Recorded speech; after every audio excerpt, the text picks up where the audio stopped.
Halo teman-teman, jadi sekarang kita bakal ngebahas soal DRPS yaitu P161. Jadi di soal P161 ini ada banyak banget informasi yang diberikan ini, dan yang diminta itu 3 hal ini. Anggaran pengeluaran kas selama bulan Juni, lalu yang kedua anggaran penerimaan kas selama bulan Mei, lalu yang ketiga anggaran unit persediaan yang akan dibeli selama bulan Juli. Kita bahas satu persatu informasi yang diberikan. Jadi yang A, katanya penjualan setiap bulan itu ditagihkan di hari terakhir di setiap bulan. Berarti kalau misalnya jualnya itu bulan Mei, maka ditagihkannya 31 Mei kayak gitu. Lalu yang B, pelanggan itu diberikan diskon 3% kalau misalnya pembayarannya itu dilakukan dalam waktu 10 hari dari tanggal penagihan. Nah, dan piutangnya itu dicatat dengan gross sales. Lalu yang C katanya 60% dari tagihan itu diterima pembayarannya dalam periode diskon. Jadi 60%-nya itu dapat diskon ya.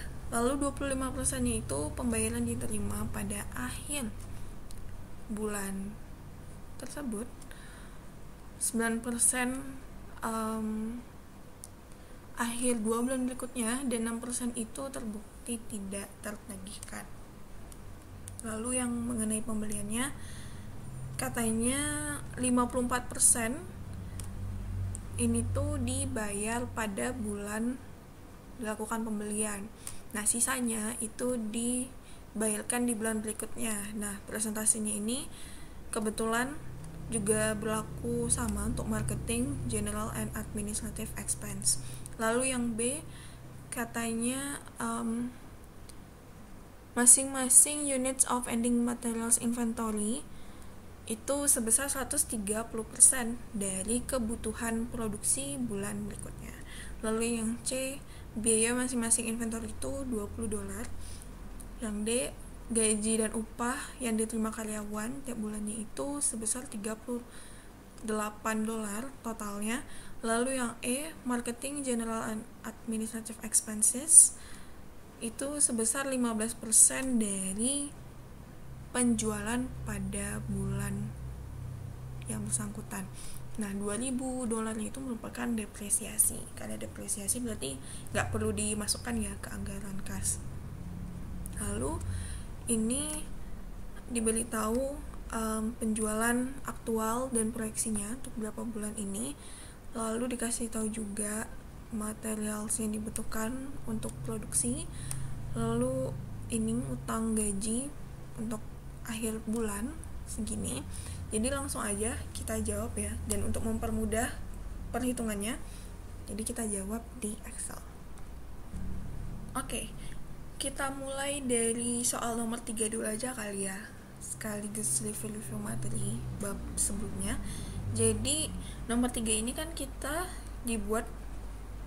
disuruh membuat anggaran unit inventory yang akan dibeli selama bulan Juli. Jadi ini tuh sama kayak purchase budget di bab 15 schedule 4 kalau nggak salah.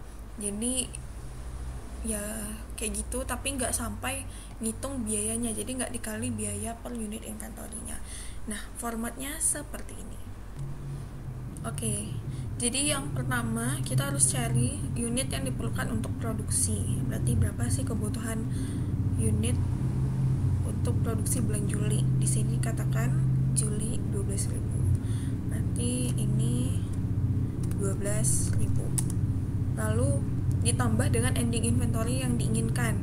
Nah, di soal katanya ending inventory-nya itu kan ini 130% dari kebutuhan produksi untuk bulan berikutnya. Berarti yang ini 130% dari kebutuhan bulan Agustus ya. Berarti ini 130% dikalikan yang Agustus, yaitu 12.200.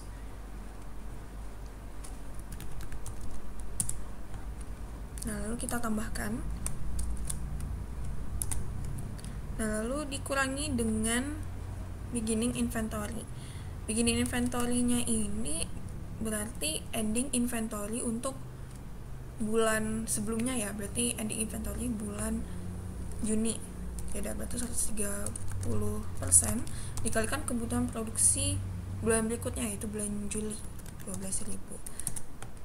Ya, terus kita kurangin, ternyata didapat nih hasilnya. Jadi unit inventory yang perlu dibeli selama bulan Juli itu sebanyak 12.260 unit.